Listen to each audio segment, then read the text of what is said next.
Hajadu, gaafi sin gaafadhu. Okay, gaafadhu ayyee.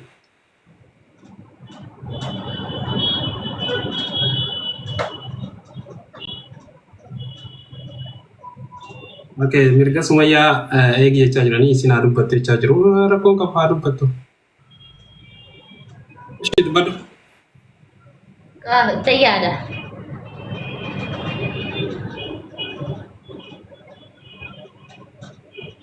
Mee isin social media tokkichi bicha sun taane social media wantoota akka TV minamina irrallee turtaniirtanii social media hanga ammaa fayyadamtan keessaa yookaan ammoo tajaajilaa turtan keessaa yaa Facebook haa ta'u yaa YouTube ta'u TikTok haa ta'u TV waan adda addaa irrallee dalagaa turtanii akkanni duraan isin hin beeku kan odeeffannoo dhageetti social media hunda keessaa harka irra caalaa kan isin fayyade hamiidha. Ya kan isinitti fayyadamoonni jiraaf.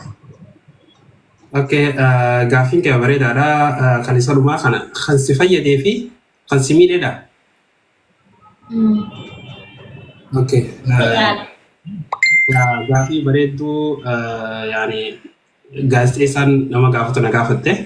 Yaa akka waliigalatti anaaf sooshaal miidiyaan dhugaa dubbachuuf guyyaarraa sagantaa tokko yoon poostii hin goone haga mataan dhukkuborraan ture jechuudha. Alhamdulillahi waggootaan torbaniin biyya Ijiptii yookiin Masrii ture keessatti dhugaa dubbachuuf hangaan miidiyaa 2-3 irraa hojjedhu jechuudha. Guyyaatti sagantaalee adda addaa hangaan poost godhudha.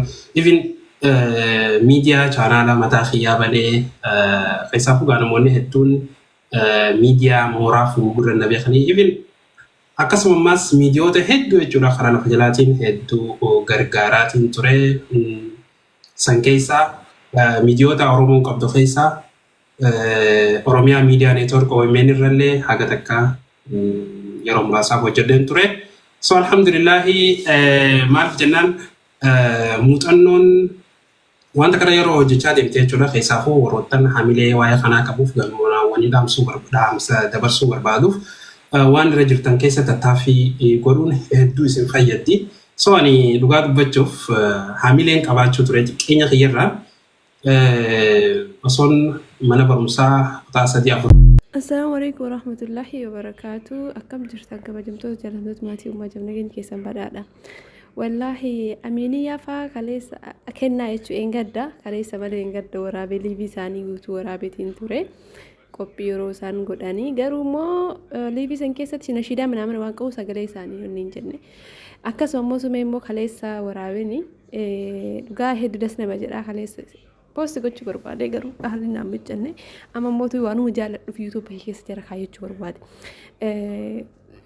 kennaa fi sumayyaa tana jechuu wallahi hedduu takkanatti tola maal akka ta'e hin beeku yeroo isaan gammadan akka isaaniitiif bakki isaanii kana gammada maal akka ta'e hin beeku wallahi maashaallah tabaarakallah. Tokkoffaa ijoollee adabaa fi akhlaaqa qabdu akka karaa islaamummaa dhufanii baqa jiranii miti. Wallahi nuyi warra amantii islaamaa kana keessa jiru caalaa warra jajjabeedha. Maashaallah rabbiin keessaaf ala isaaniillee akkasuma taasisu. Sumeen immoo karaa jaarsaa deemaa jirti na fakkaate rabbiin nagaan dafee abbaa manaa isii biraan haa gahuuni. Rabbiin hawwii fi yaada isii haa milkeessu karaa isii haa milkeessu. Baabaa Sheekrii yaad immoo nama jaaladhu nama yeroo kamuu osoo arge viidiyoo isaanii dhageeffadheen quufne hedduu takka natti tolan baazawee. Maaliif amala isaanii tokko natti tola bakka akka sheekotii biraa miti. Miidiyaa kanarratti ijoollee satiriigatte illee biruma seenanii gorsan ijoollee baqa hedduu isaanii baqa osoo addaan hin filatin osoo nama addaan hin qorin muslimaa kiristaana osoo hin jedhin Oromoo hundaa Amaara birallee seenanii baqa amalaan hin jiraami hedduu uummataan mitin argitan kana hundaa hedduu takka hin jaaladha. Wallaahi baabaa Sheekrii yaad kana hedduu takka jaaladha baazawee hin beekan baqa. Namuma illee namuma beeku illee natti fakkaatan hatta namuma wallatti illee ijoollummaa beeku illee natti fakkaatan rabbi umurii isaanii nuuf haa dheeressu amalli isaanii hedduu takka amala baqa akhlaaqa islaamaa gaarii jechuun kan akka akhlaaqa isaanii kana wallahi maashaallah tabarakallah akkasuma seenu maamatii na fakkaate duraayyoo seena fi abbaan seenaa wajjin taphatan jechuudha asli waliin taphatan maamatii yaaf abbaa jaboo yoo isaan viidiyoo na erga yaadadha baqa kabadaa yaadaa jechuudha. أهلا يا جماعة فزينوا يا جماعة فزينوا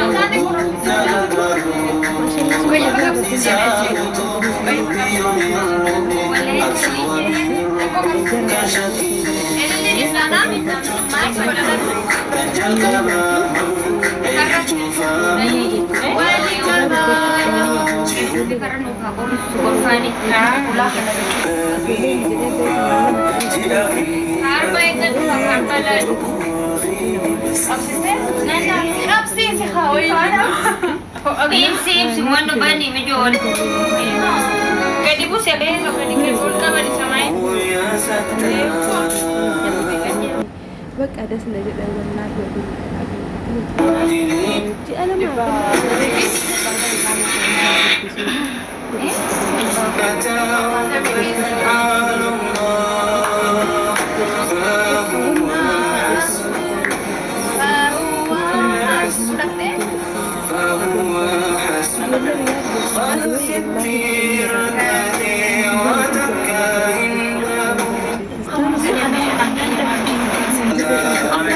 هذا حلو هذا حلو صح؟ وين جو ولا انا؟ سلمنا عليه فتجالب وكان بقى قبوسه والله اسمع يكون هذا حلو هذا حلو اسلامنا اسلامنا النبي اسمه بالله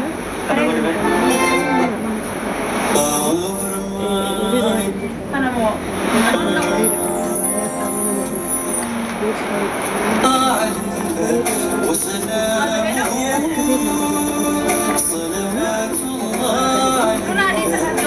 الموت هاي اللي ربي الحافظ في سودي يبي بس لما بدأ تكملي والله رب سامر راح جالته ما زوي جرب كل النفس تغنيكي يا كم راح نكتب ما يوان بران في gammachuun kennaa fi sumee immoo yeroo hedduu walfuundura dhufaa das nama jedha baazawee jechuudha. Gaafa sumayyaan nikaa godhattu sana akkami kennaan achi hafte jedhe viidiyoo waraabee tureyyuu badhaane lakkaa kennaan suudii jirti. Wallaahi waan Dubaay hin jirtu si'a kennaan tun jechuudha. Waan Dubaay hin jirtu si'a idaasiin Dubaay suudii jirti. Suudii jiraachuu si qabeeka kunu jara kana gaafa isiin deette bira argee jennaan beeke. Wanno munaan faante akka suudii riyaadiin jira waan beekuuf jechuudha. Hedduu akkanatti turan hedduu akka isaan jaaladhu hunda isaanii rabbiif jecha rabbiin jaalalaa fi gammachuudhaan umrii waliin isaan haa dheeressu das nama jedha jaarmee bultii islaamaa akkanatti ijaaramanii akkana ilmoo fi arguun das nama jedha rabbiin warra maatii kennallee rabbiin haa qajeelchuu fi innasumilleen akkasitti Itoophiyaa keessatti asnaabbatte kaayiroo biyya jaalalaa qabatte karabbi isilleef karaa sooftii haa godhuuf nagaan abbaa manaasii biraan rabbiin isii haa gayuu dubartii jabduu dubartii cimtuu keessatti nuti akka shamarran muslimaatitti fakkeenya irraa fudhachuu nama qabnudha sumayyaani dhugaa namni amantii isaati irratti jabaa eessumattuu jabaadha dura amantii ofii irratti jabduu waan taateef karaa amantii muslimallee dhufnaan waa beeynanuu dhuftee beeytee dhufnaan illee immoo akkasumatti beeytuudha jechuu baazawee በጣም ኮንፊደንሲን እሲ ሱመያ በጣም ድንቅሲፈዳ ባዘዌ ሂንቻለዳን ነቲ ሶልቲ ረቢን አመለ ኢንሻአላህ kana olitti beektu si haa godhu beekumsa haa dabaluu fi obboleewwan tiyyaa inshaallah walitti dachaaname viidiyoo biraatiin assalaamu alaykum warahmatullahi wabarakatuh jaruma kana jaalladhee nan baqa kalee sagadhiisoo dura biizii ta'e samoonii kana wantoota garaagaraatiin biizii ta'e viidiyoo illee viidiyoo waa'ee furdina ragal lakkise tokko orderii minaamin ijoolleen qataar keessaa qataariin baazawee nama uqqasti ijoollee qataariin beeytansa qataariin qallaan nama nuqqistu ijoolleen hedduun gaafa biyyaa yaanu furdoodha jedhan wallaahi wabillaahi hamma garuu nama fakkaannu galuu hunda saalfanne jedhan bakka gallee hunda biyya jijjiirachuu barbaanna jedhan jechuu hedduu takka garaa nama nyaatanii lakkoofsa gallakkisee lakkoofsa fayya kan qataarii gallakkisee irratti namoota hedduu bakka isaanuma osoo kaan immoo warroota biyya qataar kana keessa hin jirre hojjechuuf hin dandeenye immoo isinitti hima isinilleen koottaa gara waatsaappiitiin maaltu akka nama furduus akkamitti akka soorattan maal akka bitattan tokko footoo ergee fi isin hima wallaahi kanuma kana biizina godhe yeroo silkii bira gahu isaanuma rigaadii dhageeffadha isaanii deebisa bakka isaaniif himaa fi ani baazawee wallaahi በጣም አልহাምዱሊላህ ረቢ ከሰ ይነ ቁልቁልስ ነም ሂኒ ፈዷን ፋይዳ ፈሶንታኒ በቃ አከም ነሙ ፈየዱ በርባዳን ስኒገሌ